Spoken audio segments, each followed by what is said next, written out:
What's that vampire movie? Twilight. Twilight. There you go. Sparkly vampires. Who would have thought that'd have been successful? I mean, a lot of things were successful that I don't think should have been successful. So Generational.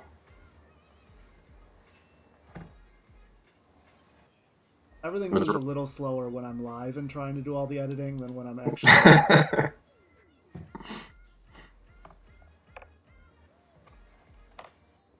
Is Ryan joining us too?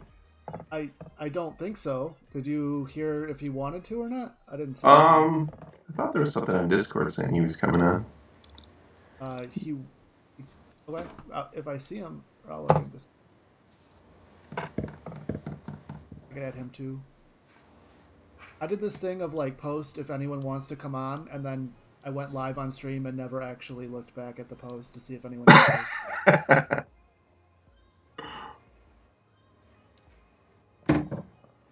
But yeah, Exodites. That's what we were supposed to talk about. My favorite space Amish. Well, yeah, they're space Amish, and they're also the space doomsday preppers. Of like, Oh yeah, fuck this shit, I'm out, and then they like peace out to like the farthest edges of the planets that no one, even the Eldar, don't go to.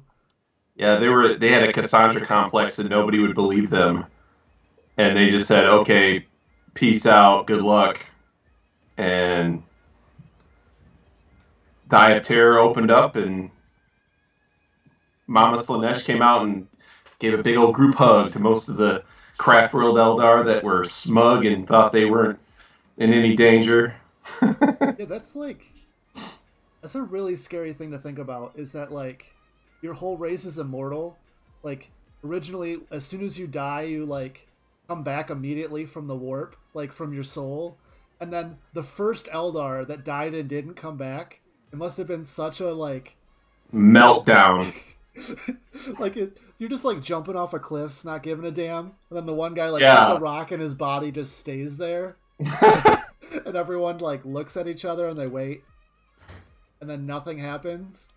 Oh, They all just kind of look around. So, we gonna eat or what? yeah. Yeah, the story about behind those guys are real interesting. I used to love the art that came back in the Black Gabo back in the '90s.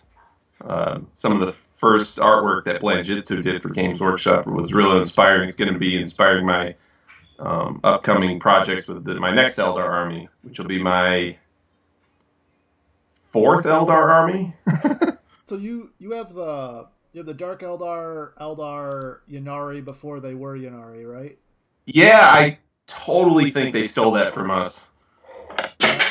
Yeah, Games Workshop came around and they heard the spiel. They heard me give the spiel about like, oh yeah, they take all the souls, and I even like was like, yeah, we call it soul burst when they, instead of the things, and yeah, and then like a year and a half later, they have rules for Yunari, and they had the units that we had for Eldar and Dark Eldar as one cohesive force, because it wasn't a thing yet when we did it, and yeah, it wouldn't be the first time Games Workshop stole ideas from me. The purple and white as the standard color for Tyranids. They stole that from us too. Oh Way man, back in fifth edition. Who's the mastermind behind 40K? What's his name? Guy that's been there forever. I couldn't tell you. I Oh, I've been there. I've been in 40k less than you, or I'm well, newer to 40k than you are. I started like '98. But what's his name? Let me Google that real quick. It's eating me alive.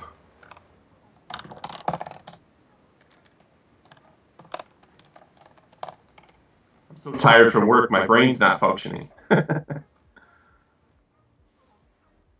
Oh, our layouts working. Yeah. Ooh, you could actually. Oh no, no, it's gonna bother me. I gotta move the damn things closer to each other now.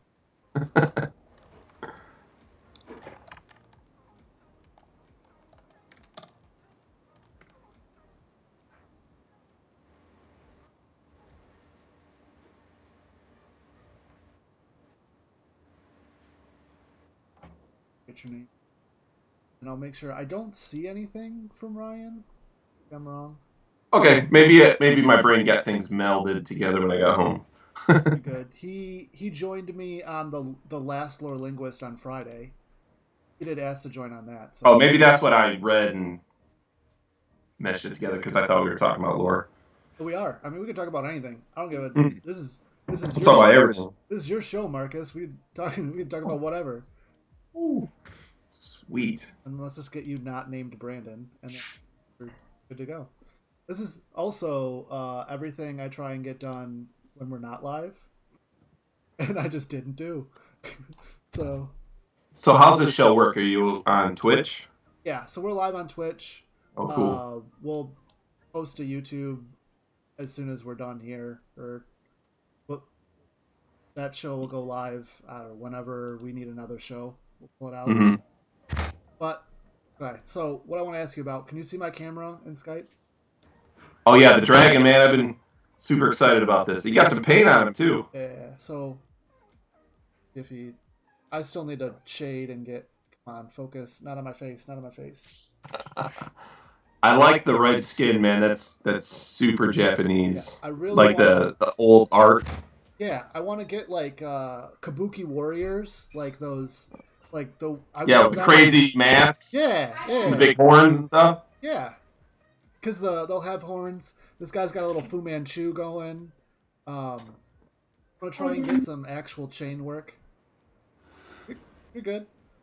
Atticus is he's a little off the camera. I've cut him, but he's. That's my son. I haven't said hi to him since I got back home from work. I rushed on. You're good.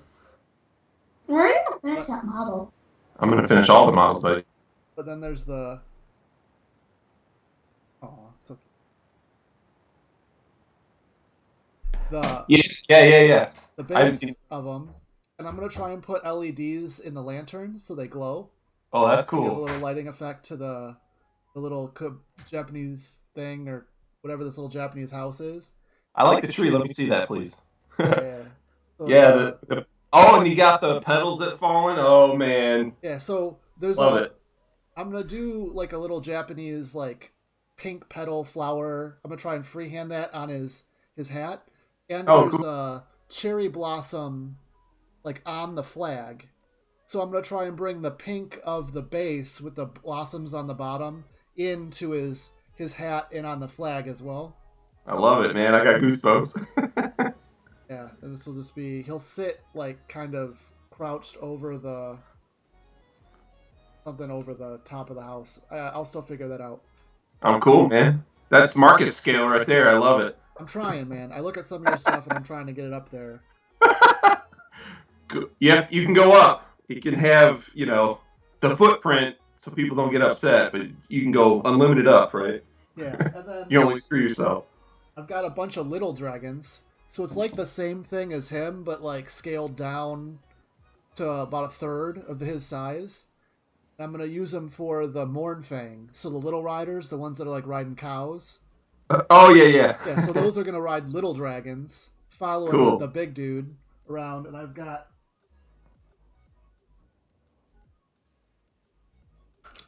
Those dogs came in. Oh yeah, let me see those. Super excited. So the Japanese war dog. Oh yeah, like the lion looking dudes. Yeah. That's cool. So we could use them for the saber cats. Those. Yeah. The only thing is I got to Dremel off. Each one of these came with the bottom half of a rider. So you could probably do away with that whole saddle situation and just kind of use some milliput or something to make the body now just kind of do away with the dude. Yeah, so I thought of two things. The thing you just said, Dremel the whole thing out, green stuff the saddle back in. Or do you think it would be hilarious because the ogres use those little snotling guys to do a bunch of snotling samurai? Noblars. Or Noblar samurai? Like little Noblars riding the saber cats? It's done. Decision made. Gavel has been struck. So we could leave the bottom half with the legs and the samurai swords. And we just give little samurai hats to the Noblars, and we have them riding the saber cats. Oh my god. Let's do that. That's too good. Because they even come with all the shields and the banners, like the Japanese. Back banners, Yeah, yeah. the back banners. Yeah, that's and cool. The woven reed shields. So, Yeah, that's awesome. So those little Noblars can get a shield that's way too big and a big ass. Yeah, because it'd be like the ogres made it for them. I love that. I just need to pick up a thing of Noblars now to add to those guys. I can't wait to see what their samurai masks are going to look like because their schnozzes are like beasts. Yeah, we gotta cut a hole out of drill a hole. Yeah, just their nose, and then the rest of it's the samurai kabuki mask. You got to give them those like long twirly mustaches. The Japanese mustaches in the art. Oh, that's so good. So good. All right. So are you thinking still what was it 4,000 points for the team tournament? I think because Age of Sigmar isn't changing. 9th edition, I have no idea about points for 9th edition anymore. Oh, I'm sorry, I'm talking about Age of Sigmar. Yeah, but do they for the team tournament at Adepticon, is it 4 1,000 point lists? Is that how they roll? Yeah. Okay. Yeah. So the big dragon and I think 8 small dragons is 1,000 points, and then 40 of those dogs, and then 2 hunters, which is the guys that come in with the dogs. That's the harpoons and stuff. Yep, that's another 1,000 points. I'm not sure what we should do for the hunters. Like, do you think like samurai, or do you think like long bows? Yeah. You know, the guys that are just whoo! Yeah. They spend like 5 years at the peak of a mountain crafting this bow in solitary, and they don't speak. Ooh. That type of stuff. Yeah. Like Shaolin monk. Yep. That would be dope. You'd have to have like a ridiculously long bow too. Yeah, we'll get some like paper clip, but then use tinfoil to shape the shape, and then either paper mache or green stuff the milliput smooth the bow at the end. Okay, I can see that. Then we definitely have to do the one that's with the Chinese cannons. There's 1,000 points for the big Chinese firework cannons, and then all the what are they called? The lead belchers? Iron guts or whatever. Iron guts are the melee. Oh yeah, whatever the dudes are holding the cannons. Yeah, the lead belchers. Lead belchers. There you go. Yep, and then either a Noblar scrap launcher. I think would be hilarious if it was either a giant cannon, like a giant firework cannon, with a bunch of Noblars. Yeah, your idea there originally was great. I think it would be great for the base for that, because I think you had a better idea for the model. But if the base were a bunch of Noblar in one of those Chinese dragons, like running around the base, yeah, they're just like with the mouth of the dragon going. But yeah, and then we could light it. We could light it up with paper lanterns all around. I'm gonna pee my pants. And we could do scaffolding up the cannon, because the Noblars have to like load the cannon and blow it up and stuff. Bamboo scaffolding. Yeah. I can see this. So, and then the HQ for that army might be that Firebelly, the caster, because he already has like a wreath and he's wearing like a monk's robe already. So I don't think there's a whole lot that we need to do with that. But there's stuff we can do with it if we want to. Like, I could definitely pull off that fire that he blows, that little fireball, and change it into like one of the dragons, or like I'll use the bottom half of one of the spirits so it looks like it's coming out and becoming something. And the top half could be I don't know, something cool, something Asian. Do the dragons in real life in the ancient lore, do they breathe fire, or is that more of a European dragon? European dragons are breathing fire more so than Asian dragons. I mean, I love fire. I mean, or maybe it could be a dude that's just got like an ass load of fireworks, and he's just like popping around. Yeah, either way. And then like a Gandalf character. Yeah. But like a Japanese version. And then, so the last 1,000 points, I'm reserving that to like. We'll get to it when we get to it, and if we come up with any other cool ideas, like I really like your idea for the infantry having a bunch of either iron guts or just regular guys that are Yeah, samurai'd we out. should probably fill it out with just like ogres and iron guts, samurai out. Um, the iron guts could be the samurai, and the ogres or the what do they call it, the bulls or whatever. Yeah, Just the regular dudes can be like the dudes with the top knot, but they got the armor that was passed down to them, but they're still farmers. They're not like yeah, yeah. I see that. I see that. And yeah then that would have the tyrant, which is the big yeah the military big HQ. dude with the eye patch. I saw a model that I thought would maybe be cool. Do you think a cool tyrant would be this this dude right here? Oh, that's cool. Is that what is that? It came That's out. not Hellboy, is it? No, it's God tier from. It God came tier. free from the Adepticon box, the Oh, premium. cool. But he has a Kabuki man. Like his head is the Kabuki demon. Really? So I thought it would be the cool horns coming up. Even if I just chopped his face off and used his Yeah. face as a mask for Yeah, the somebody else, warlord has to be an effigy of one of those demons. that would be dope. That because like in the Asian mythology, demons are things that protect. Like they're protecting the tribe, they're protecting the village, whatever it is, and that'd be sweet having like the warlord with that big mask and that cool red skin that you got going on looks awesome. I wouldn't have even thought to do that. So the way I think of it is that you do the warlord, the front half, like vertical slice of the warlord, like it's coming out. The back half is smoke billowing down to like a shrine, like a little shrine. Like the Oh, that's warlord, like you cool. said, is the spirit coming out of the shrine to protect the tribe. And I then like that. you just have, like you said, the bunch of farmers that are coming up to like protect their land, and then the shrine of the warlord is the demons coming out to lead them. Yeah, that's awesome. I like it. Look at you, man. This is all great. I can't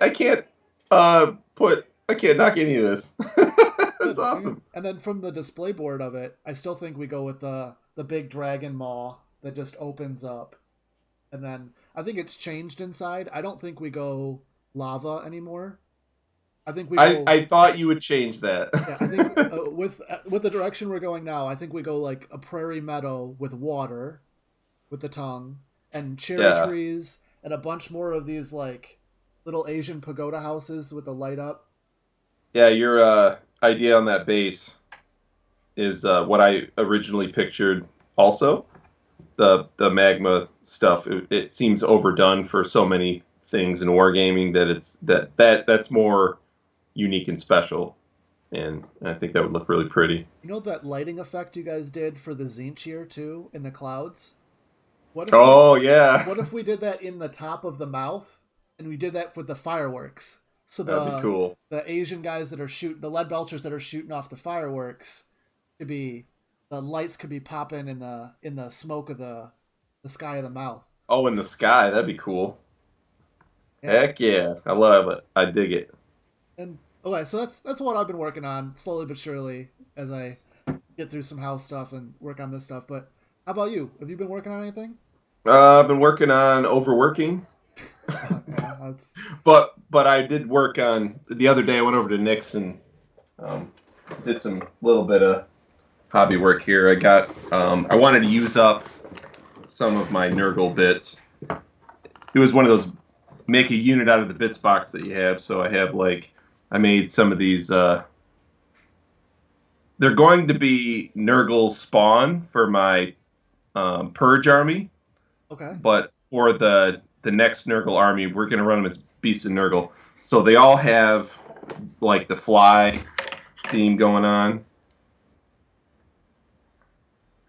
Nice. It's part GW models, part this wonderful artist on Etsy. He does all kinds of demons, all kinds of monsters, Dungeons and Dragons and stuff. And I reuse a little bit of that Games Workshop, the Gellerpox from Kill Team. Yeah. That was a really good kit. It was like $35 on eBay, and I used all the. I'm not going to use them as Gellerpox, but I used lots of dudes that went into Plague Bearers, they went into Nurglings, they went into this unit, and a lot of the little Ghiblies and the Flies and all that stuff went into like make the bases look cool on multiple units and stuff. Ooh. So these guys are like, they're turning into flies on the display board. They're gonna stand with that Demon Prince. The last time I was on your show or our show, they're gonna stand with them. So you're gonna have this big fly Demon Prince that's in like full mutation, and then these guys that were failed mutations essentially. And that's for Adepticon, right? Or are you doing this for a... Gotcha. Yeah, this is going to be for the Adepticon team thing that we were going to do this past year, but COVID-19 came along. Papa Nurgle personally said, nope, you gotta wait. So once we get that out of the way, then we're going to start the Exodites. So I have 7 of these. Oh, so 7 spawn. That's a lot of spawn. Well, it's Nurgle. You got to do 7, right? Oh, that's true. Okay. Yeah. This guy right here, his little butcher cleaver, I would have cut that off, but I have that great unclean one with the butcher cleaver, so I decided to leave it. Just kind of like, I like having multiple concepts in the army just for, and this is the last one. I got little worms and stuff on there. Nice. I like the real wood, right? Like that's just a stick that you put in the... Yeah. What you do is you can go out in the woods, you can find real sticks, break them up. I just put a little bit of the milliput, like at the base and at the tips, and then you could use little sealer, whatever, and it'll hold. I have used real wood armies I did 20 years ago. It still looks fine, still good. It hasn't breaking or anything. I like how you explained where to find sticks for Warhammer guys. Yeah, like there's out in the woods, outside, like you outside, can go outside. Out there. Like I'm currently in the basement, and then when I go to work, I'm in a basement. So just gotta get out sometimes and break some sticks off. Yeah. Sometimes the better sticks to use for some armies might be that rotten wood that you find on the ground. You know what I mean? Oh, I attached the head to Rodigus. Let me go get that. Yeah. I only have to do a couple neck muscles and some of the, chin jowls. Yeah, I have to do some jowls. But other than that, he's like 99% done. Let me go get him real quick. Yeah, take your time.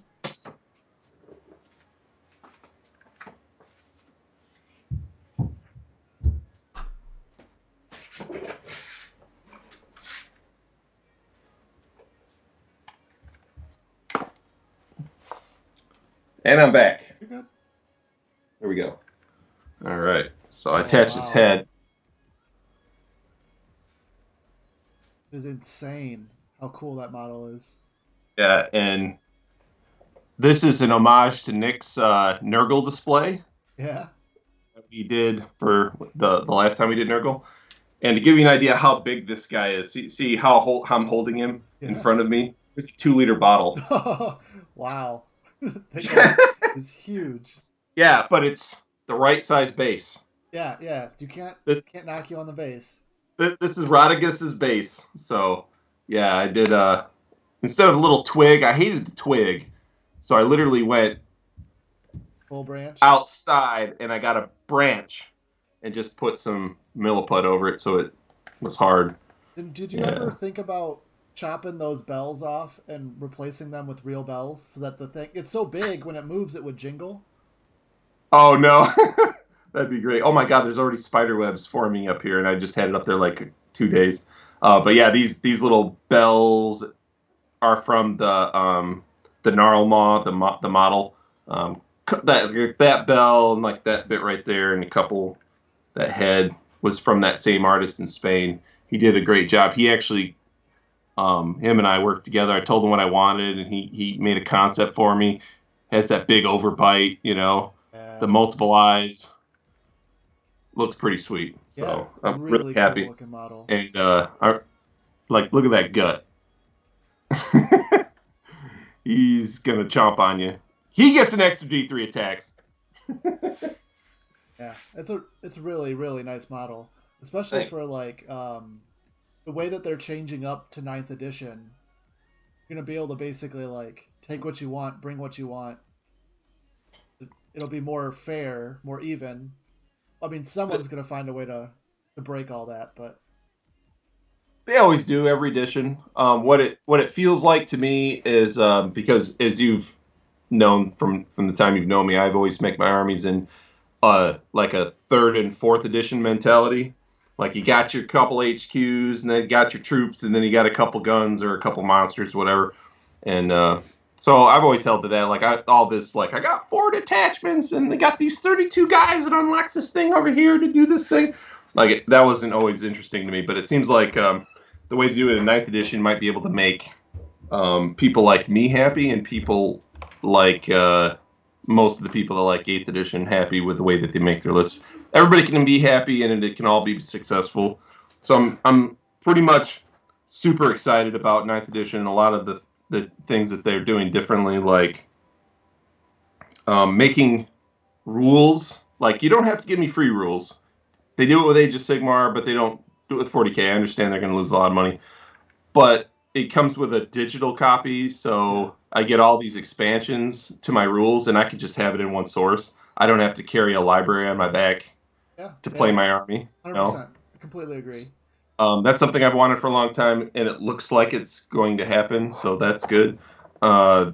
Terrain is going to be better. Like the interaction with terrain in 8th edition, it was kind of lackluster, especially when there was a explosion of terrain and like fortifications for armies in 7th edition. And it's like, oh, look at all that awesome stuff. Yeah, it almost has no effect. Like there was, very little interaction with terrain in 8th edition. So that was another thing that I'd like to have changed, and they're doing that. So that's good. What's some other stuff? Did you see? Did you see the new 4-wheeler? The new assault quad for Primaris? Oh yeah. That looked cool. It was pointed out to me today, and I can't get out of my mind. Did you see the roll cage for it is shorter than the driver's head? So if the vehicle was to roll, it would decapitate the driver, but it would keep the vehicle safe. You ever see that commercial? Take it home, Grandma, and pushes her out of the car. Yeah, that's what you got to do to the driver of that thing. Yeah, the Imperium has their they can always get the gene seed. That's okay. The driver's expendable. It's the vehicle that we need to. These are new. We don't want to scratch the paint on these. This is why I say the Imperium of Man is the true bad guy. That's the secret. Yeah. So what other race in the game, in the lore, would say we're going to purge 3 billion lives on a planet for a thought crime? Well, we don't know for sure. It's just best to exterminatus the planet because they might have thought about falling to chaos. Well, we don't need a roll cage that works because we could just come back and get the gene seed. See, we're going to put the cheaper roll cage on the quad because it'll make them feel safe. Like the Necrons, they're totally all about. They're pro-Necron. The Eldar, pro-Eldar. Orcs just want to fight, and they were created to do so. It's not their fault. Tyranids just want to eat things. Yeah. They're just like cockroaches. It's like, cockroaches are cockroaches. They're not good. They're not evil. They're neutral. They just want to eat. So, and like all the different flavors of chaos, it's kind of like when you say... when Hitler had criticisms of parliamentary democracies in Europe, it's like, yep, he was right. And then his way about going about fixing the problem was totally wrong. So you're right about the criticisms of the Imperium. However, going about it in that way is not the right way. Yes. And, Tau, they're all about, the greater good, but it's just propaganda, as you know.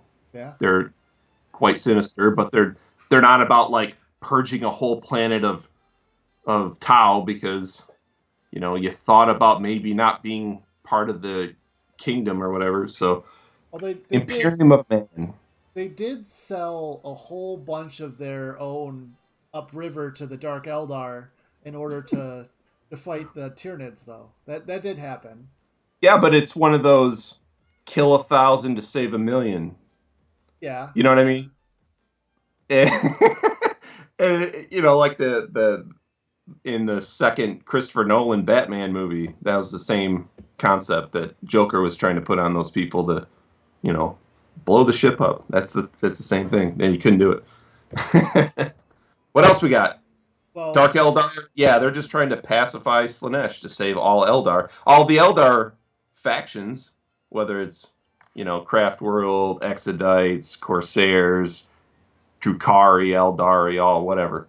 They're all doing what they think is best to save all the other people that have it wrong. But at least their intentions are to save their race, I think it actually, like, for people that don't know the Eldar factions, like, it surprises them when you read, like, when the birth of Yanid, the birth of Yanari, they're talking about, like, in Kamarog, there was that arena that they were all fighting in for Vect when he came back, and he was like, surprise, bitches, I didn't die, but all you are going to die because I invited everyone here that I thought would kill me. And but then, like, everyone that was there, like, there were regular Eldar there were Harlequins that came out of portals that were there. But, oh, like, yeah. They all want to hang see the out. show. Like, Eldar yeah, they all don't hang usually out. fight each other. That's right. It's Thanksgiving. Like, you may not like your family, but you're all still family. The Eldar Thanksgiving. We got the pirates. We got the Amish. We got the clowns. We got the stuck-up avocado toast eating sons of bitches, and we got cousin that hasn't stopped listening to ICP, and he's sitting there with the clown makeup, drinking Faygo. Yeah, just like, okay, man. Yeah, well, we get it. Like, we get it. I couldn't fucking nigga think nothing of it. Oh, careful! You can't say that nowadays. Not because of Twitch, but just because of you being white. Oh. Yeah. Well, I would still think nothing of it. But it's okay because I'm 50% South Georgian. Oh, got it. Yeah. That makes sense.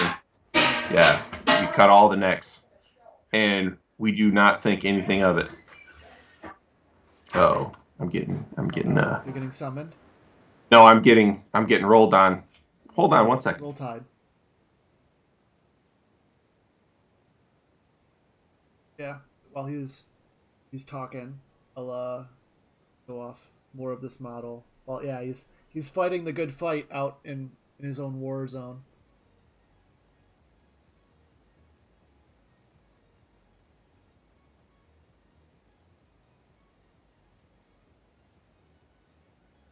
More of that love.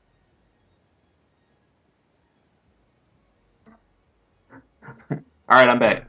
Cool. So let's kind of merge this down into, we were talking about models, we're talking about conversions.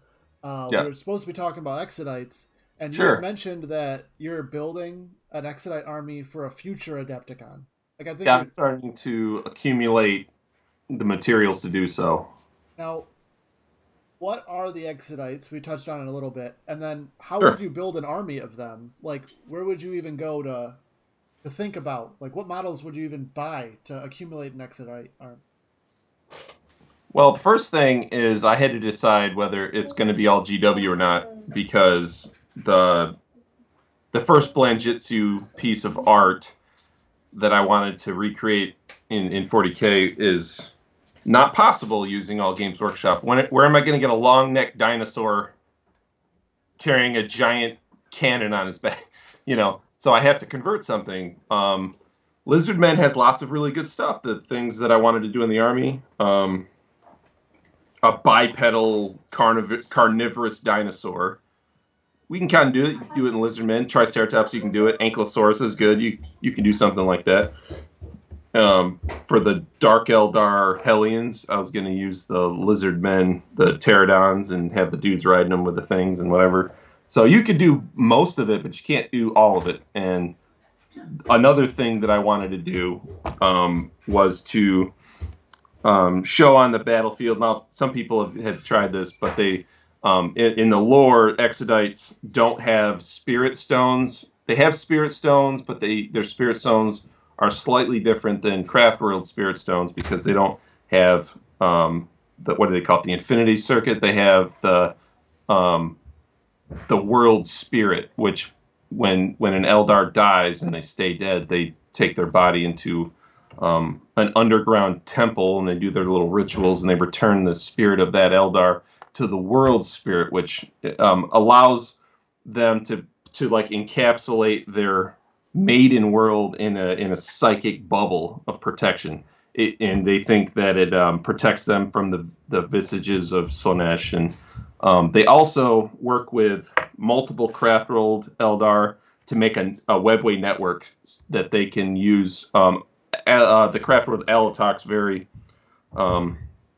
down with working with Exodite worlds because some of their rangers, to make them more special rangers, they go to Exodite worlds and they get trained by the special forces, the guys that live in the woods and actually cultivate the land, and they live in more, to many of the Craft World Eldar, they think of the Exodites as more primitive, but they were the ones that were correct. They said that you guys were basically making chaos cults and burst Slaanesh, and they got the heck out of Dodge way before any of those guys even, smelled there was a problem. So, who's the dummy? They're more simple, but they're just they're into a more rigorous form of life compared to most Eldar. Yeah, it's almost like if the Amish today thought that our technology was going to kill us, and then we developed something like Facebook and we stopped talking to each other and eventually made a giant cybernetic demon that rated our self-worth based on stars that we gave each other on social media. And then Skynet. Yeah, and then we end up going back to the Amish and being like, we messed up our planet. Please train our snipers. Yeah, please train our snipers. But they also I know BL Town works with a lot of Exodite worlds and Alatak, of course, and some of the other Craft worlds. They really, and the Harlequins pay these worlds a visit just like they do all the other factions of Eldar. They actually get some of their troop from the Exodite worlds, but they also come to these worlds and they have this like webway network with all the different Eldar factions to protect against one of their major ancient enemies that's more ancient than Slaanesh. It's the Necrons. So they have like this kind of like that what Iron Man in the Marvel Cinematic Universe, his idea of a network around the planets. Well, they wanted to have a similar idea about a network around the galaxy. So if any Necron uprising happened, the Eldar would be the first to know, and they would be able to have the best response towards that, which is really cool because that's always been in the lore for the last 20 years. So with all this Silent King coming back into the galaxy, I said that the Silent King would be the first one to come across. Yeah, because he doesn't use webway. He doesn't use any of those types of transportations. He's just kind of cruising. Now, since the Eldar have like the Farseers and stuff, and they're looking into the future, and they're kind of like the narrators to the 40K story, even more so than like what the Imperium or the Poster Children are. Do you think that when the whole like the fracture of Bealtan, Birth of Yanid, and instead of saving their own planet, they went to Cadia, they saved a bunch of people, important figures off of Cadia, and they awoken Gilliman, because that's when Gilliman came back. There's a lot of theories around that. Do you think that the Eldar purposely let their own people die and brought Gilliman back in order for Gilliman to fight the Silent King, because they knew, like this new box coming out for 9th, that the Blue Boys need to be there to fight the Necrons because the Eldar can't, and they sacrificed. You need to let 1,000 Eldar die to save millions of Eldar. Yeah, that's a very Eldar thing. However, I totally think Gilliman has the hots for Yanid. I totally think they got something going on I mean, but look at her. She's, you know, Yeah, she got it going on. She got that. she's crazy, and she can't die, which I is I love crazy chicks, man. It's so much more interesting than dating boring girls. It's all.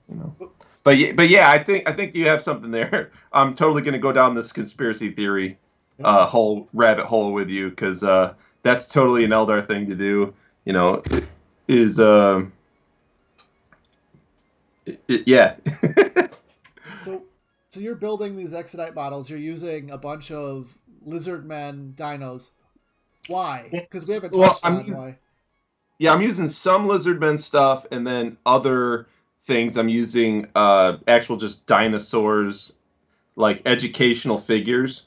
Yeah. They're like hard plastic, and I'm just because I want to do because in the original Blanjitsu um, artwork, there's a long neck dinosaur in the background, and he's got his He's got the big stuff all on got his the big back. cannon and thing, and there's a triceratops in the foreground. There's like a what we would think of as a raptor today, even though we think of velociraptors as biggish dinosaurs, but they were actually really small in real life. But anyways, after Jurassic Park, we're all like, oh, velociraptors.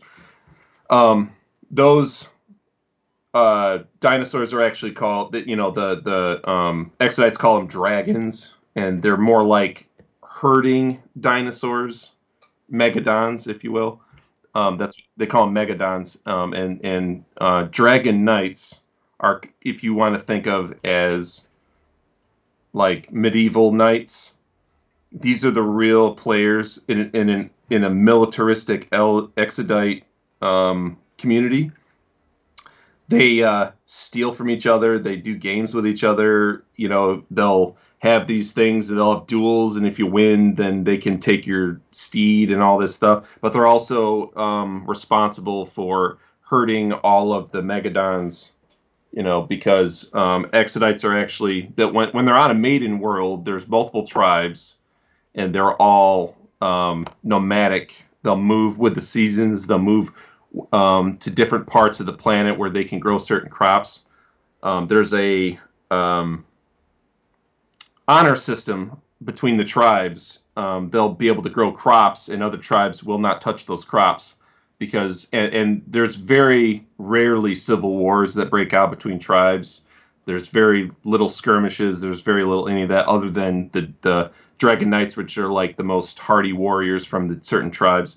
They do like games and stuff. They're the ones that are basically riding on velociraptors that have the laser lances. We use the what are the Eldar Wind Rider dudes with laser lances? The bright lances, Uh, or the plasma spears. the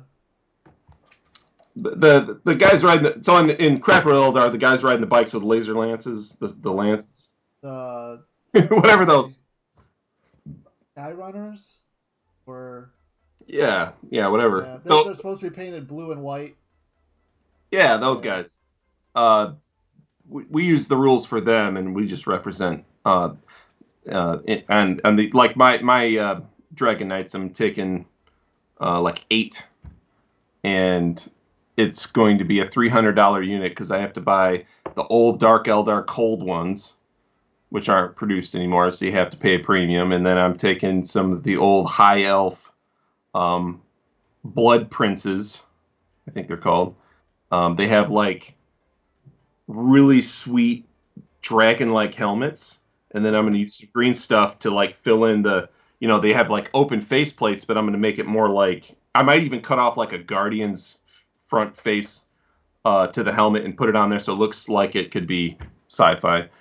And then I have to do some laser lances. I'll probably get them from Puppets War. They make really cool ones. Yeah.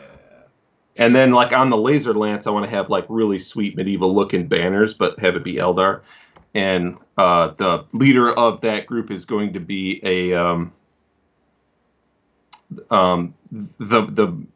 what do they call it? Like the Master Dragon Knight. I'm just basically going to be an autarch on a bike with a laser lance, but he's going to be the big lizard man, like Allosaurus looking model. Okay. Yeah. Yeah, I have him. He's going to be he's just going to be an autarch on a bike with laser lance. But in the lore, like these are like the pivotal people in these societies, and it's really sweet that they don't they have an honor system. They're like, there's already not enough Eldar. We came all the way out here because all those other guys were going to die. We're not gonna waste that by doing a wasteful civil war with each other over some corn cobs. Yeah. Even with the fall, even when the Dark Eldar and Eldar split, they didn't fight with each other. They're like, okay, there's been enough death already. Like let's go our separate ways. Yep, we don't agree, but they come to blows from time to time.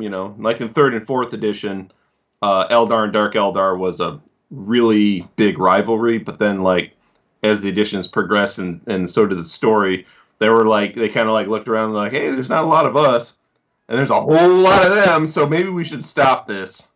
Yeah. Maybe we should get over our differences on how to appease or defeat Slaanesh and just kind of like work towards the same goal, and if you start doing something kinky over there with ball gags, I'm just gonna turn around and just act like and go la la la la la. Yeah, there's still some dark stuff though in that lore, especially with like incubi, that they have to go get a soul stone from an Eldar and they have to corrupt it into an agonizer in order to become an incubi. So like they basically have to take like any chance of reincarnation away from somebody and crush it, There in older lore, like 20 years ago, there was it wasn't necessarily at the forefront of the lore, but it was almost assumed that incubi were fallen striking scorpions. That's why, like in our old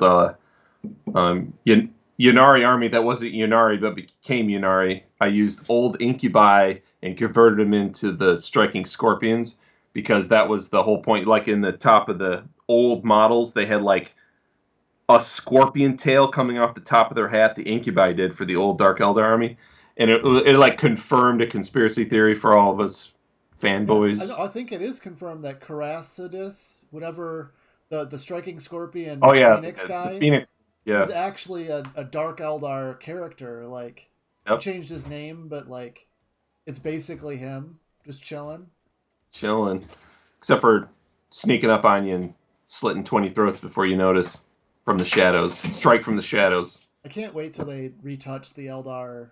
I mean, I think it's been a while since they looked at those like aspect warriors, because it was 7th edition that they got the wraiths, right? Like the big wraith knight and that came out in 7th, and they didn't get anything in 8th that I know of. No new sculpts, nothing. Just a couple characters. Yeah, they did get a couple characters. Yeah, that's it. Yeah, we did get the new Jane Czar model. It's really sweet. It's a beautiful model. Howling Banshees have like never been good ever. No, never. Ever. it's kind of sad because the reason they're not good is that their strength is still 3. Yep. And they were when everyone was using regular tactical marines before they were Primaris. They were okay, not great, but they were okay at killing regular space marines. Yep. They killed what 5.5 in a squad of 10 or something, and. Yeah. But then when you get a squad of Primaris Marines and they're all 2 wounds apiece, 5.5 just kills 2 Primaris Marines, and then the Primaris just punch them down. Is your 5-up save? You can only backflip away from so many people's elbows, Like it just isn't working anymore. That's right. Jane Czar makes them a little better, and it's a great model. They just and that. The Banshee mask used to be usable in 3.5, but after the 3.5 Chaos Codex came around, nobody was able to use Banshees because Chaos was just running amok. They were running amok. I think that big armies that are going to be at least initially great in 9th edition, we'll see Imperial Guard and Tau are going to just eat up the rules changes for 9th edition.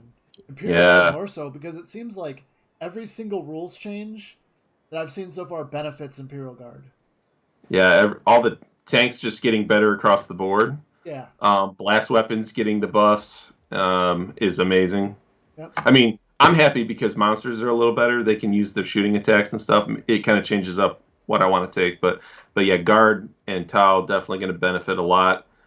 Eldar got a little bit of a boost. They got hit a little bit with not being able to stack -2, -3 to hit, because that's kind of how they got their survivability before.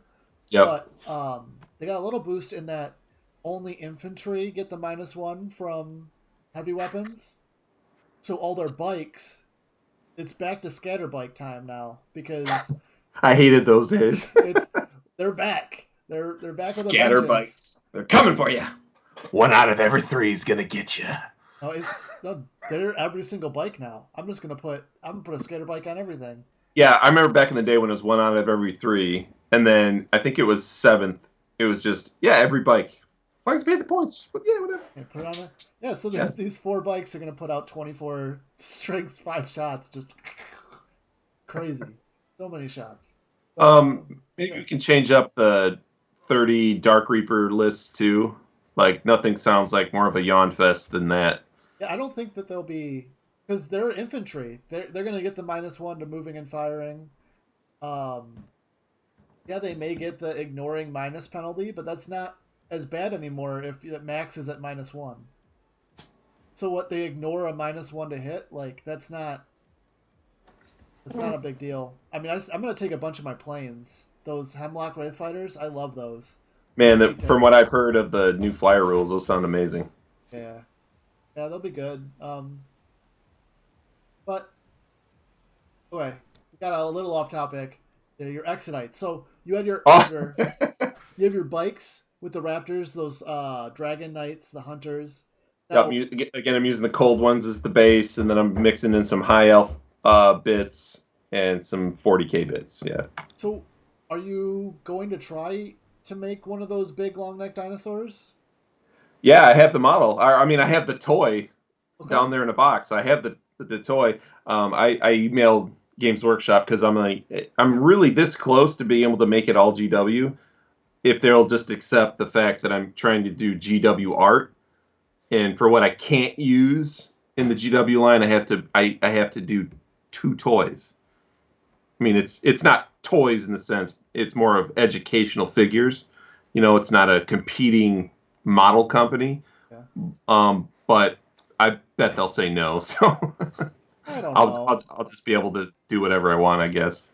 Yeah, I think it'll be fine. I think you'll be okay. And even if GW has an issue with it or a bug up their butt, screw it. It's never been what we mess around with anyway.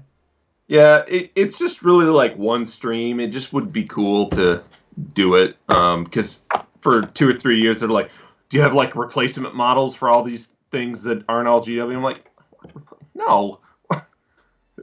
That model was $200 for a guy. I don't have a replacement for your stream. Sorry, but it would have been cool to do. But yeah, I have a Brachiosaurus for the long neck. I have a Tyrannosaurus, Carnosaur. I don't know, another carnivorous bipedal the size of T-Rex, Triceratops.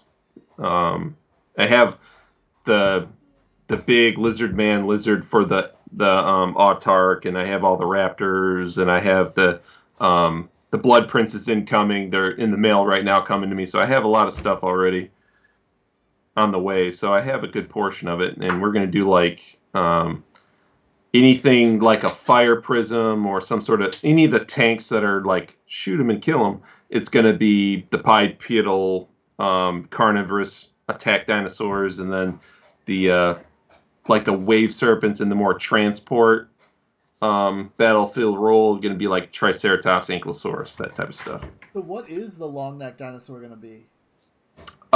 It's so the Dark Eldar Tantalus. Okay, yeah. I'm gonna cut up the Tantalus. It's gonna break some people's hearts and make it like a chassis that fits on its back.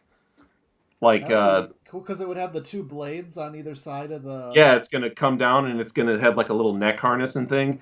And I was a kid in the '80s and I really liked Dino Riders.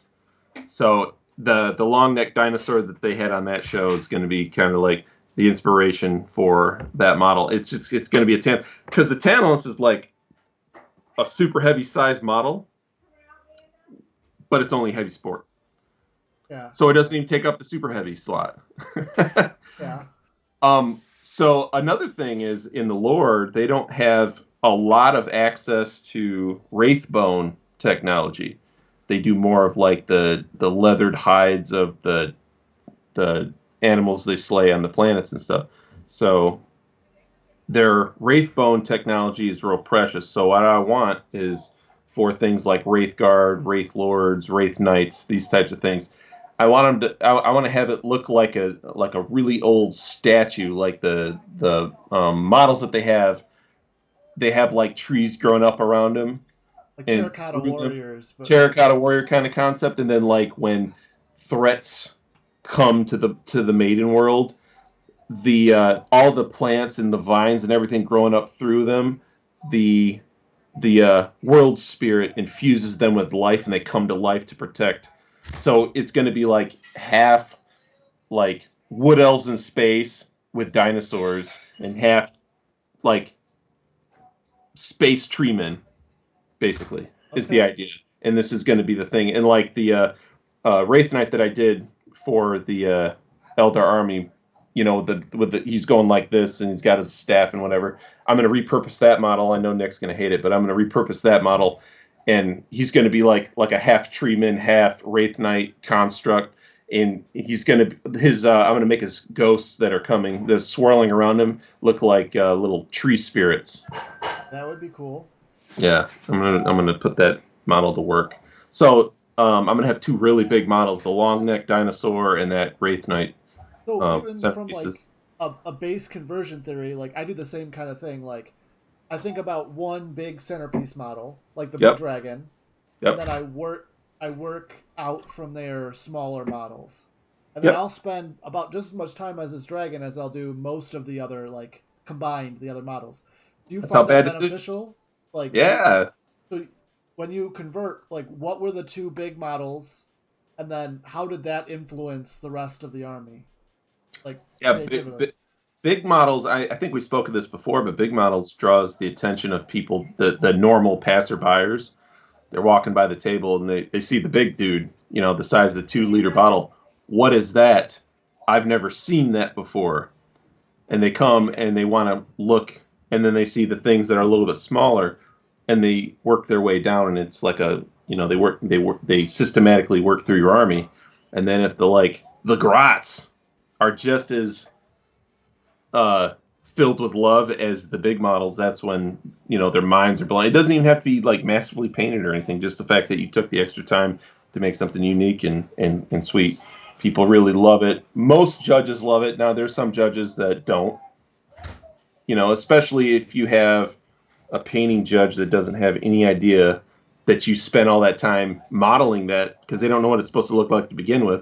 They're not familiar with Warhammer or whatever, like we have with Adepticon sometimes. But sometimes they can still like look at all the other armies and be like, this is just like different at face value. So we can give them props a little bit. So Do you think it actually benefits them to get judged later on? Because because then they've looked at 10 to 20 Eldar armies already.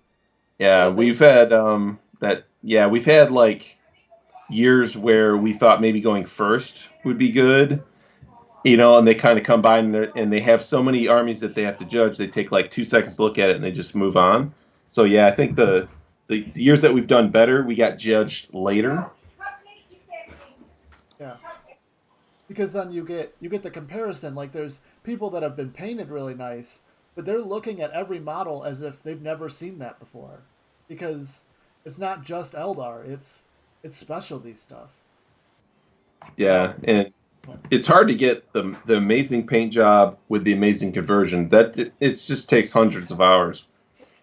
So maybe one day we'll get there. I'm hoping the Exodites will be that final like nail in the coffin. I can finally learn how to use an airbrush, as an example. Like everybody's been using airbrushes for, I don't know, 10 years now. It's just not been something I've ever done. I think the trick's gonna be we need to get 16 people working on a 4-man army, which is which is kind of hard sometimes. Like we have a guy just doing bases.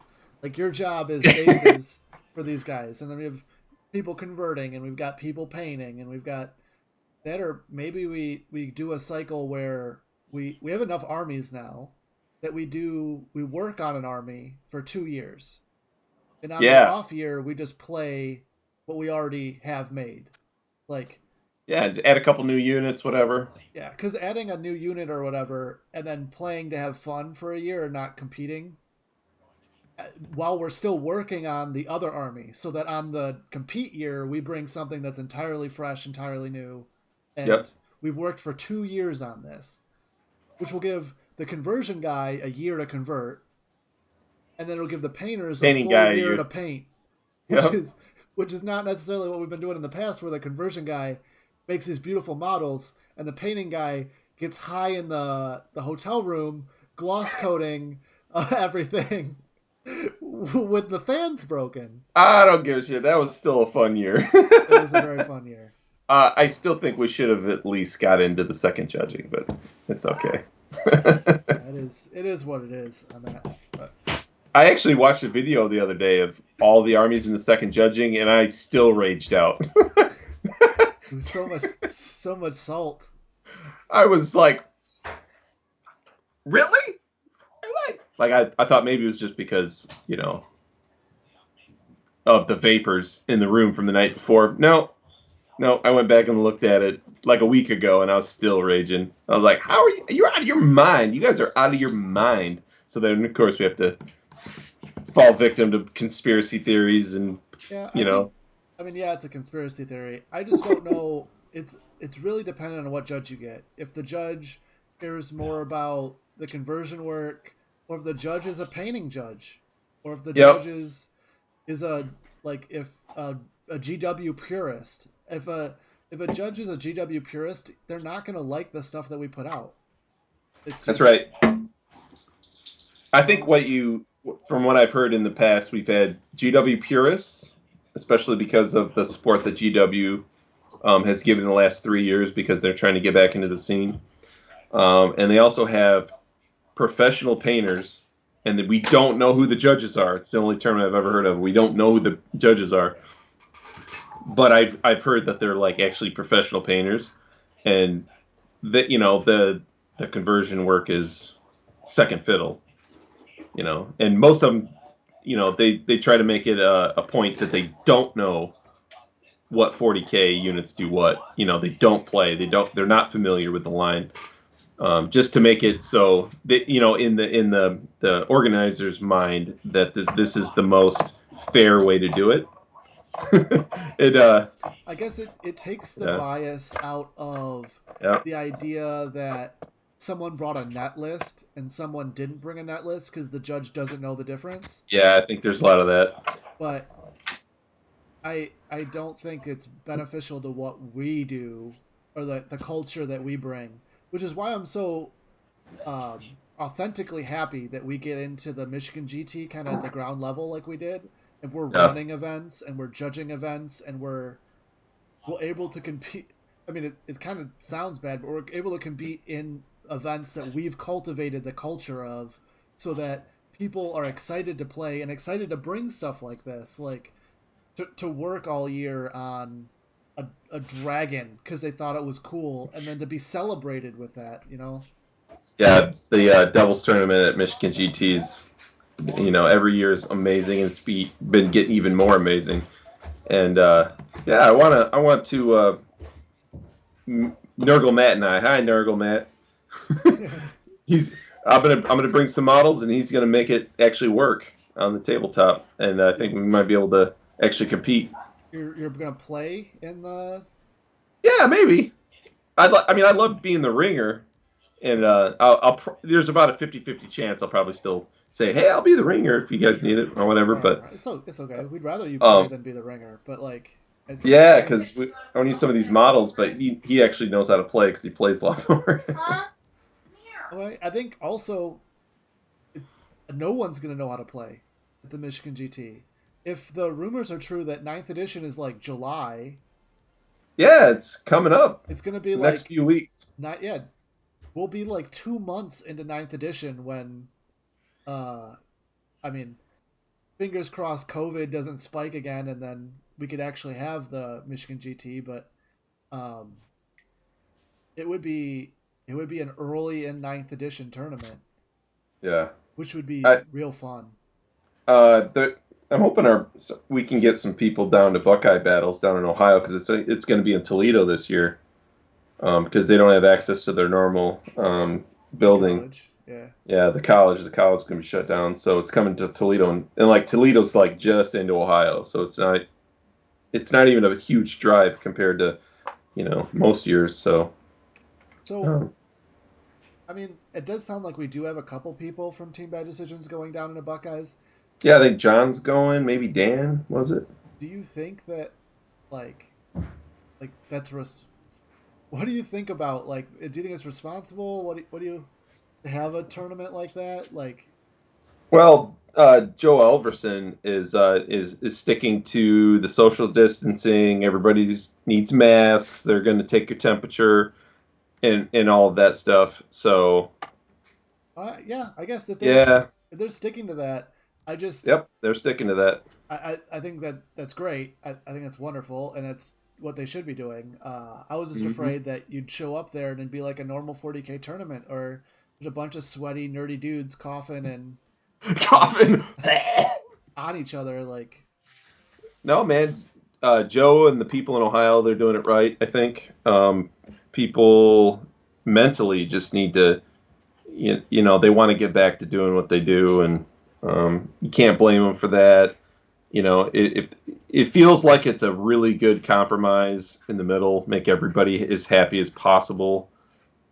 That's always hard to do, but they're going to maintain the mask and social distancing, and you can't shake your opponent's hand. You're going to have the hey, we're going to do the virtual elbow bump but not actually touch kind of thing. So yeah, it's the best of both worlds. People that are all for it or all against it. It's kind of a good compromise what they got going from what I've read. and it'll be a great final hurrah to 8th edition, because even if ninth comes out, it'll be like days old. So I still think they're going to play 8th edition rules. Yep. That wouldn't even be the first time Buckeyes Battles has done that. I think there's one or two other times. They were like the last tournament that I played in was from that edition. 7th for sure.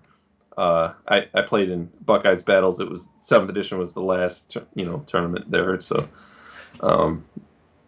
yeah, it'd be sweet to be able to do it. I don't even know if I can yet. I'm super big on working right now, so yeah. Trying to get that under my belt. So we'll see. Also, down south there too is the Battle Barn, right? With what's his name?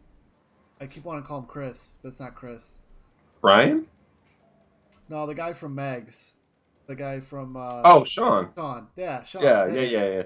I was thinking of something completely different. Oh, but yeah, for the Battle Barn and having us down there. Yeah, that'd be. But I don't know if they've started up gaming down there yet or not.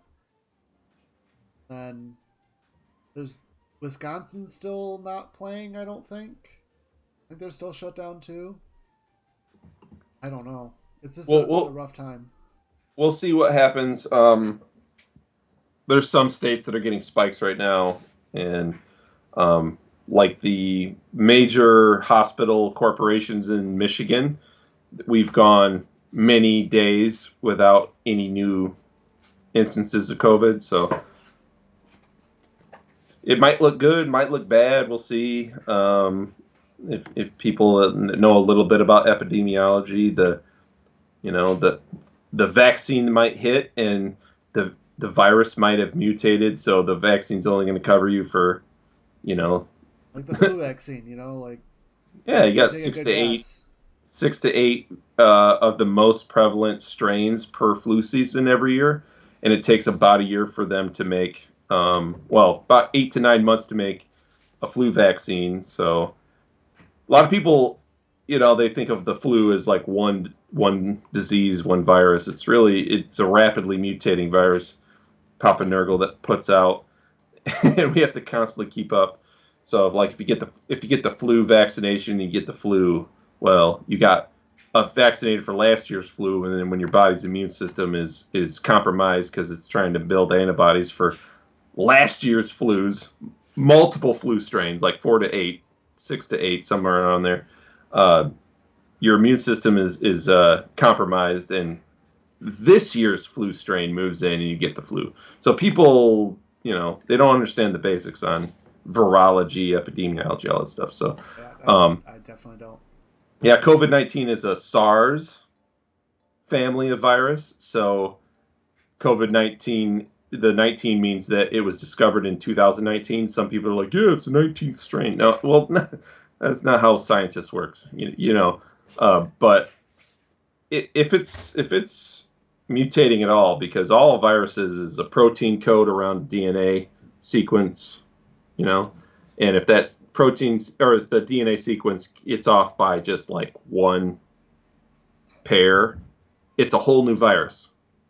What? Yeah, it's a whole new virus. It does completely different things. It could do nothing to you. It could be way worse. It could, that's why a lot of these pandemics, they're way worse on the second wave. Like in 1919, when you had the Spanish flu, the second wave was way worse because it mutated, but because of the response from young people's immune system was so good that other things moved in, like bacterial pneumonia and that type of thing. That killed all the young people. And again, that leads us to the whole conversation about, did you die of COVID-19 or did you die of complications of COVID-19? It should all be attributed to COVID-19, whether you died directly from it or not. Nobody dies of AIDS. There's not a person in the history of mankind that's ever died from AIDS. They all die from complications of AIDS. While I love your enthusiasm. Yeah, sorry, we'll move on. None of the last 20 minutes had anything to do with 40K. I know. Whatsoever. Sorry, my bad. You're good. No, Earl, that's why we have the show. I'm a healthcare worker. I don't know if you could tell. You're good. So you had the Tantalus was the big dinosaur. Yeah, heavy sport. So basically I wanted to do one Dark Eldar list. Okay. And that list consisted of I don't remember what the HQ was, but it was the Hellions. I wanted the dudes riding the pterodons, the pterodactyl dudes. I don't know if you guys used all of the Hellions. We won a bunch of Hellions. I think Eric has them though. Few years back. Okay, I think we had like 40 Hellions or something. And I know you guys used it for your Eldar army with the fish people. And Atlas or no, not Atlas. Atlantis. Okay, there you go. Yeah. So I was hoping there was some left over. If not, no big deal. But anyways, yeah. Instead of like the jet bikes and fish, I'm gonna have them riding pterodactyls basically, and then I'm gonna have the Tantalus and then a couple other units I don't remember, but. Okay. Cool. Yeah. And then that was the one is the Dark Eldar army, and then you're doing the rest are regular Eldar.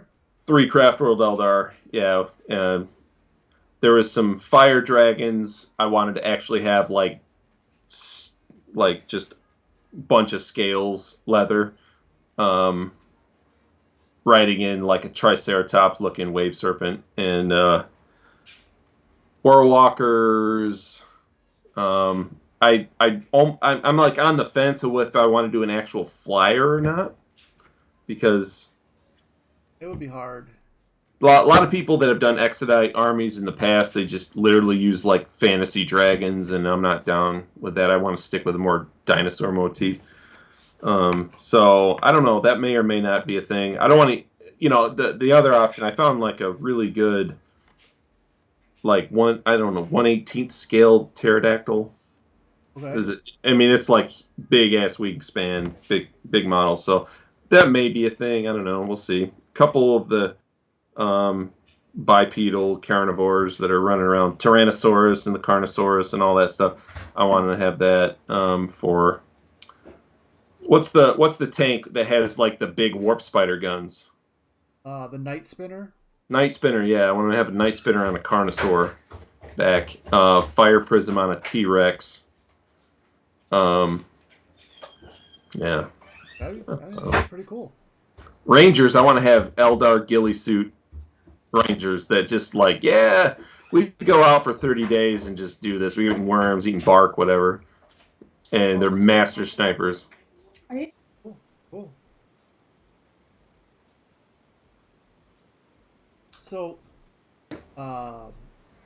where do you think that this is gonna go? Like, after Adepticon, what do you do with these armies? Like, it seems like you have a big showing. We have a big showing at Adepticon. We put all this time and effort and building up and going into Adepticon. But then, yeah, that's great. Yeah. The guy Hey, always man. plays Call of Duty with you. Yeah, he plays Call of Duty. We play Warhammer. Yeah, we do all kinds of stuff. Yeah, usually I like to, because in my Warhammer owning career, I Don't like. get hot. All right, buddy, go upstairs.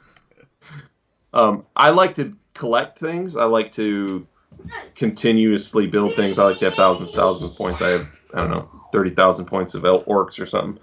But like Adepticon's like the base, the starting point. And everybody's like, "Oh man, these lists suck." I'm like, "No, it's just the starting point for the collection." And then as the years go on, as I get older, I like to continuously add units.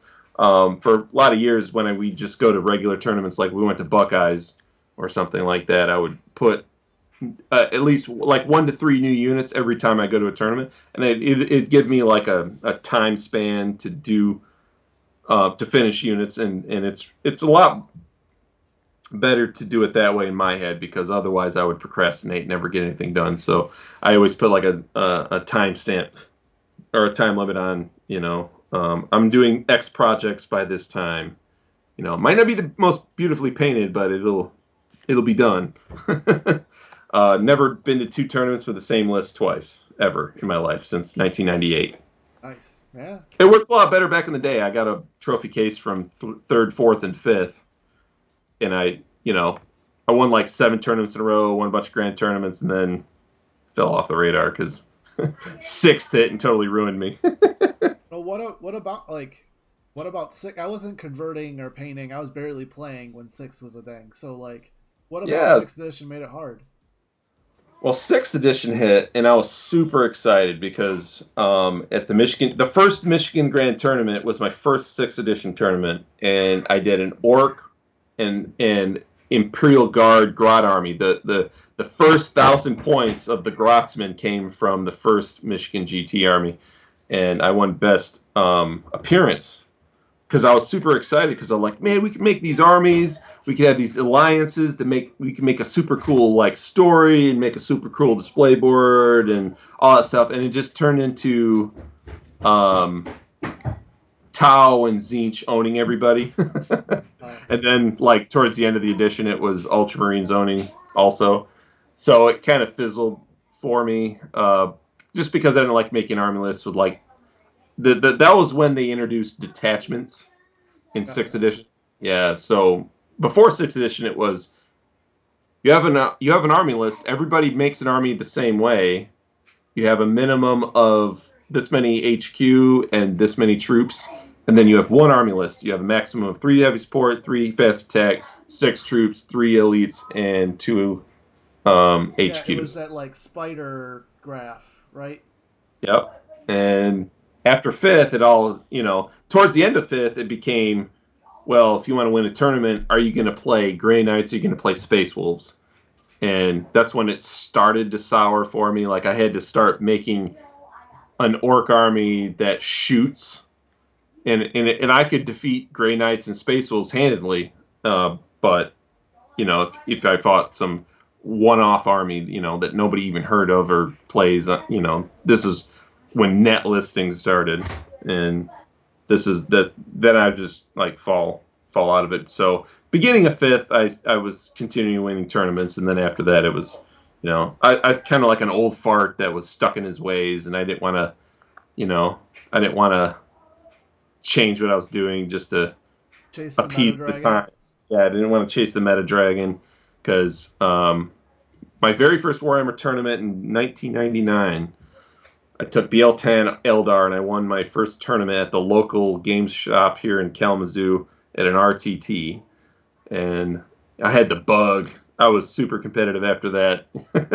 I went from BL10 to Ulthway, and then Ulthway to Tyranids, and when I got on Tyranids, I went on a tear, just ripping people apart. But that was back in the day when they're like, you can't have more than X% of war gear on your characters, and you can't have more than certain percent of heavy support and all that stuff. So it was like Hero Hammer. It wasn't like a bunch of dudes running, like one model running through, one Morty running through your whole army, you know? yeah, man. I had like my Tyranid army. I had what I called there was Lulu and Lucy and Lulu, the two like sisters, the hive tyrants that were flying around. One was a shooty hive tyrant, one was a close combat hive tyrant, and then it was just like a bunch of bugs. And the Tyranids had a special rule in. This was when Games Workshop ran all the tournaments. If you ran a Rogue Trader tournament, you got your tournament pack from Games Workshop. And Tyranids had a special rule that because their weapons are part of their body, they don't have war gear. So I didn't have to take the negatives for my composition. You had a composition score added to your overall score. So I was able to get a lot of points on people so I could have like marginal victories and still come out way on top because I don't have war gear and I didn't take any heavy support. So back in the day when things were super limited, that's when it was super competitive because like your choices that you took really mattered. Like today, like having tax units, you have to take this so you unlock this. And it doesn't matter what they do on the battlefield because the only point is to unlock this thing over here. Like, yeah, didn't really settle on me too well. And it's not a thing anymore. It sounds like in 9th edition. That's where I was going with that. Yeah, 9th edition, it doesn't sound like taxes are a thing. 7th edition, the taxes were super bad. Like that Adeptus Mechanicus unit army and the 11 free rhinos and all that crap, you know, just like, are you trying to sell some rhinos? Is that what you're trying to do, please? Which is ridiculous that they gave everyone buy all the rhinos and all the drop pods, and then we're gonna took it all away. Marines that can't fit in any of them. Oh yeah, and then the Primaris started after that, which is good and bad. You know, for the longest time, we're like, yeah, Space Marine, he's, you know, just a hair taller than a guardsman. Well, in the lore and in all of our art and entertainment and everything, they're way bigger. They're you know, way more genetically enhanced. So it was inevitable, and I'm hoping that, you know, we get some berserkers, some Khorne berserkers that meet this moment. You know, the Nurgle, the Plague Bear, the what do you call it, the Death Guard guys, and did you see Thousand Sons? That model that GW again took from you? The lore from the next Spider book. Did you see them release that a couple days ago? Where Fabius Bile has the new models that are taking the gene seed from the Primaris Marines. Yeah, dude. Oh well, the one guy that he has with him is actually based on old art that Games Workshop put out. So that's good. Like that is you remember when we did our Nurgle display at Adepticon and I added Fabius Bile? Yeah. And in this the Spider expansion, I really love the lore. I think it's amazing. I think that Fabius Bile having his own faction is really cool. But the Death Guard is hunting Fabius Bile because this dude lied to them, and he's really after a Nurgle relic. And that's so awesome. Like, yeah, the bad guys are still bad guys, even to other bad guys. Yeah. There's no loyalty. It's basically like, what's his name? For the Dark Angels that escaped and is always escaping. He's got the relic sword that he's running around with. Man, his lore is Cypher. Yeah, is he a good guy? Is he a bad guy? What is he? Because he kind of swings both ways, and his lore is always some of the coolest. And there's like conspiracy theories out there that it's going to be because of his hand, Lionel Johnson's going to come back, and it would be cool. I'm hoping in the next edition that Cypher's actually usable because he has an amazing model now. Yeah, and they did hint. GW hinted that the next Primarch's coming by Christmas time. Yeah. What if you're a betting man? What do you think? I think it's either Lionel or Russ. Russ, you say? Yeah. Because I mean, Russ is just barking his way through the Chaos Eye. At any time, he can just be like the needle just pop him back out. Yeah, because you need a loyalist Primarch right now. We're 2-to-1 ratio, and it's getting a little uneven, you know. Yeah, yeah. So, but like the other big ones, like Khan's dead, like he's gone. They're not bringing his. They're not putting a head back on a body. They're at least gonna take. They're gonna take people back that are like in cryo sleep or whatever before they bring them Yeah. back. They're never. I don't think they'll ever bring Sanguinius back. Nope. I disagree. You think he's coming back? I this is one of my conspiracy theories. I think that it's going to be like a whoopsie, we were wrong. This dude's been sleeping. He just been thirsty. Yeah, I think I wanted to make that model with him busting out of his tomb, and based off remember when they woke up Marcus in Underworld? That's what I pictured. Oh. Like they have like all this blood swirling around, and his like desiccated corpse is absorbing all this blood, and he's just like, I'm back. What's been going down? What? What? Robot guys coming? What? What is going on? Yeah, I think Sanguinius, you'd be my top 2 pick.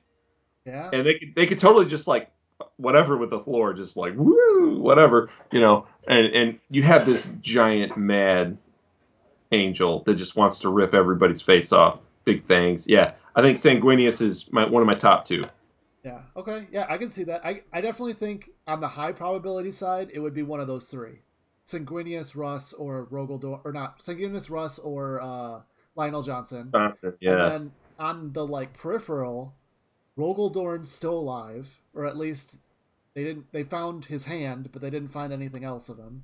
Well, of course they'd find his hand. Yeah. So it's not like you find his fingernail clippings. But like he'd come back with a big robot fist, a big power fist, you know. Yeah.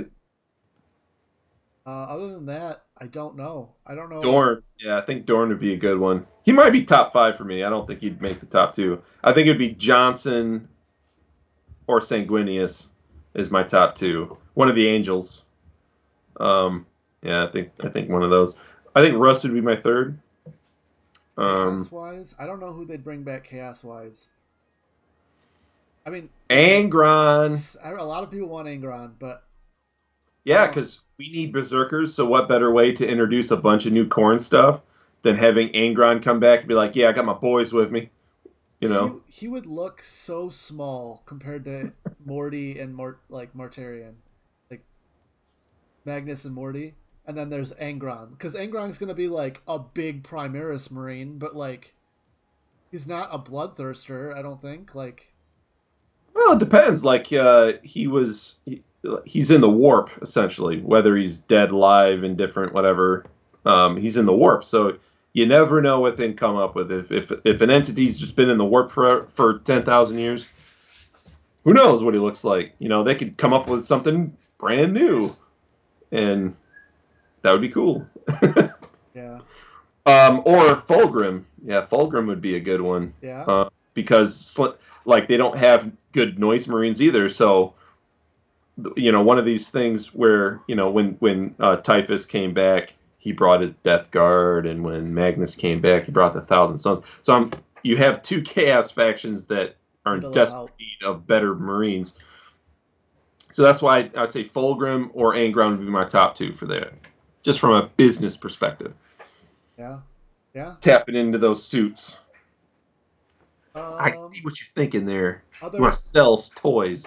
Now, do you think they'll bring, like, it's in Eldar, you know, Chaos Theory lore, but like, you think they'll start bringing, when they run out of Primaris meat, or maybe when Primaris starts like drying up a little bit, they'll bring back those Phoenix Lords? Yeah, I think because the rise of all this amazing Necron stuff, this is one of their ancient enemies. I think what you could do in 9th edition, maybe later in the edition, is have a real Eldar problem where they bring back lots of Slaanesh stuff in Fulgrim, and they bring back, you know, they make a big Slaanesh push, and then they have all this Necron stuff at the beginning, and then you have you have Eldar smack dab in the middle. You have all these models that you desperately need upgrading. Like the model that got me into 40K in 1998 was the Avatar. And it's the same stupid model that we have now. Like it was amazing when I was in 8th grade. Not amazing now. Hello. You know, Kalamitch Kane was the one that destroyed the Nightbringer and scattered his shards across the galaxy. So can we get something cool and bigger, please? Magma beams from his eye sockets and stuff. Can we do something? Hello. Phil Kelly, where you at, son? It would be cool. It would be help me out, cool. brother. I'd like to see them reimagine or relook at the like aspects a little bit. Yeah, that'd be great. I think the lore behind it is really cool, but the rules behind it and the models, they don't match. They're all useless except for like 2. Have you ever seen a swooping hawk on the tabletop? I've got 10 of them, and they've never done a thing. I got 30. Just for random thing. You got your little Laz blasters? Okay. Strength 3 weapons. Like, okay, I'm gonna go kill some grots. Like, woo! Now there was a what edition was it? It was where they were really useful. They can come down, take objectives, and like rubber band like this. Leave and come back. I don't remember exactly what that was. They had a useful gimmick, but they themselves weren't like, you know, felt on the battlefield. They're not going to like scare anything other than grots, like you're saying. Warp spiders are in desperate need of some new models.